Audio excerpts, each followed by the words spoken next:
ముఖ్యమంత్రి రేవంత్ రెడ్డి రుణమాఫీ చెప్పినట్టుగా ఆగస్టు 15 కల్లా పూర్తి చేశామన్నారు. మీరేంటి రేవంత్ రెడ్డిని అభినందించదలుచుకున్నారా? అది మోసపూరితమైన ఒక ప్రక్రియ ద్వారా ఒక మోసపూరితం. ఆయన మొత్తం దయచేసి అక్టోబర్లో పత్రికా ప్రకటన ఇచ్చినప్పుడు ఈమె షరతులు వర్తిస్తాయన్నాడా? లేదు, అతను వీడియో విజువల్స్ ఉన్నది, చూసి చెప్పండి. మీరందరూ డిసెంబర్ 9 తర్వాత మా కాంగ్రెస్ ప్రభుత్వం వస్తున్నది, ఎవరైనా తీసుకొని వాళ్ళు ఉంటే 2 లక్షల వరకు తీసుకొని రండి అని చెప్పాడు.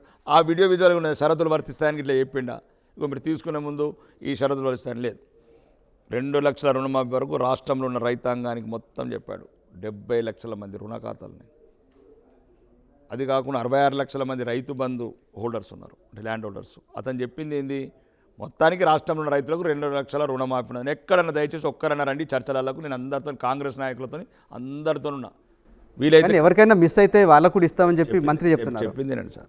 అది సార్ ఇవన్నీ 420 మాటలు ఇవన్నీ అదిగా ఇక చాలు, మస్తు అయింది. అది కూడా రైతు భరోసా పైసలు అటు తీసుకొచ్చి ఇటు తీసుకొచ్చి అప్పు తీసుకొచ్చి, అది వేరే విషయం. 17,000 కోట్లు, సుమారు 18,000 కోట్లు వాళ్ళే అన్నారు. ప్రభుత్వం అన్నది 51,000 కోట్లు కావాలని.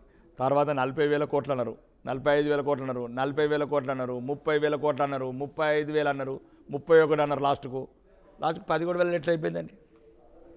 17,000 అదే 17,800 కోట్లు ఎట్లా అయిపోయింది? 22 లక్షల 70 లక్షల మంది రైతులు 22 లక్షల మందికి ఎట్లా వచ్చారు? కానీ అట్లా కాదండి, అట్లా కాదు, మళ్ళీ ఇస్తామని చెప్తున్నారు. రేవంత్ రెడ్డి గారు ఏమన్నారంటే కొడంగల్ 100 కిలోమీటర్లు అన్నాడు, తర్వాత 50 కిలోమీటర్లు అంటుండు, తర్వాత 30. కొడంగల్ ఆనే ఉందండి, కొడంగల్ మారలేదు. హైదరాబాద్ కొడంగల్ డిస్టెన్స్ మారలేదు. కానీ నువ్వు ఎట్లా అన్నావు? ముందు 100 కిలోమీటర్లు అన్నావు, తర్వాత 50 అంటున్నాడు, 30 అంటున్నాడు, లాస్ట్ 10 కిలోమీటర్ కొడంగల్ అంటున్నాడు. తప్పు కదా ఇది. నువ్వు ప్రజలను మోసం చేయకండి. మీరు ఒకవేళ మీరు వాగ్దానం చేసిన రోజు మీరు వేయాల్సింది ఉండే ఏమని? ఇగో వీళ్ళకి ఇస్తాం, షరతులు వర్తిస్తాయి, షరతులు చదువుకోండి. ఇంకొక పేజీ, ఇప్పుడు ముందు పేజీలో యాడిచ్చాడు కదా. ఇప్పుడు రాహుల్ ఖాన్ గారు ఫోటో, ఈయన ఫోటోలు పెట్టి యాడిచ్చారు. యాడిచ్చినప్పుడు షరతులు వర్తిస్తాయని మనం అప్పుడప్పుడు ప్రొడక్ట్ కండిషన్స్ అప్లై అయినప్పుడు వెనక పేజీలో అవి ఇచ్చేది ఉండే. వీళ్ళకే అప్లై అవుతాయి అని ప్రజలు నిర్ణయించుకునే వాళ్ళు. ఇప్పుడు చాలామంది ప్రజలు రోజు వేలాది కాల్స్ మాకైతే, రండి రండి గ్రామాలకు రండి, మమ్మల్ని మోసం చేసిండు అంటే, మోసం చేయటమైన చరిత్ర అని నేను చెప్తున్నాను. మోసం చేయటమైన చరిత్ర. కానీ చాలా డెవలప్మెంట్ ప్లాన్స్ ఉన్నాయి నా దగ్గర. హైదరాబాద్ పక్కనే 4th సిటీ ఒకటి కట్టబోతుందని చెప్తున్నారు. దానివల్ల హైదరాబాద్ డెవలప్ అవుద్ది అనుకుంటున్నారా? ఇప్పుడు జంట నగరాలు అయితే కబ్జా చేయడానికి ఏం లేదు. హైదరాబాద్, సికింద్రాబాద్ ఎప్పుడో ఫుల్ అయిపోయింది. ఇక సైబరాబాద్ దొరికినట్టు కబ్జాలు చేసినారు 30 ఏళ్ళ నుంచి. సుమారు చంద్రబాబు నాయుడు 98 సుమారు ఒక 30 ఏళ్ళ నుంచి ఇక దొరికినట్టు ఏది ఉత్కలు అది ఉతికినరు. ఇక పాపం వాళ్ళకి లేవు. ఇప్పుడు కాంగ్రెస్ వాళ్ళకి కానీ, ఈ రేవంత్ రెడ్డి వర్గానికి కానీ, లేకపోతే ఢిల్లీకి పంపించాల్సిన నిధులు ఇబ్బంది అవుతుండొచ్చు. అందుకోసం ముందు జాగ్రత్త 4th సిటీ పెట్టింది కదా, అన్నీ చేసుకోవచ్చు. ఇక ఇప్పుడు ఇక్కడ గ్యాప్ లేదు కదా, ఎట్లా కొట్టేస్తావు? కొట్టేసిండు, అన్నీ కొట్టేసిండు. ఏదైనా మిగిలింటే బీఆర్ఎస్ కూడా ఏమీ ఉంచలేదు. ఈ ఏమంటారు దీన్ని సిటీ, ఈ గచ్చిబౌలి, సైబర్ సిటీ, కోకాపేట, కాకాపేట, మోకిలా, శంకర్పేట అన్నీ అయిపోయినాయి. ఆయన రేవంత్ రెడ్డి రియాల్టర్. ఆయన అసలు హైదరాబాద్లో ప్రతి ఇంచు మీద అవగాహన ఉన్నాయంటే రేవంత్ రెడ్డి గారే. అంత బాగా స్టడీ చేస్తారు ఆయన, బాగా పర్ఫెక్ట్ నాలెడ్జ్ ఆయనకు.